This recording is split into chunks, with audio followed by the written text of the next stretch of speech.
ময়লা পরিষ্কার করি, ভেতর থেকে রক্ষা করি। আমার আমি পারস্থ, তুমি ভেতর থেকে আরাম আর শক্তি পাবে। নিলে তুমি নিজেকে হালকা আমি হলাম লবঙ্গ। আমি স্ট্রেসের বিরুদ্ধে লড়াই করি।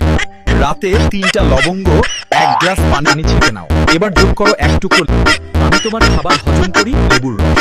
এই মিশ্রণটা শুধু পানি না, এটা শরীর পরিষ্কার করার প্রাকৃতিক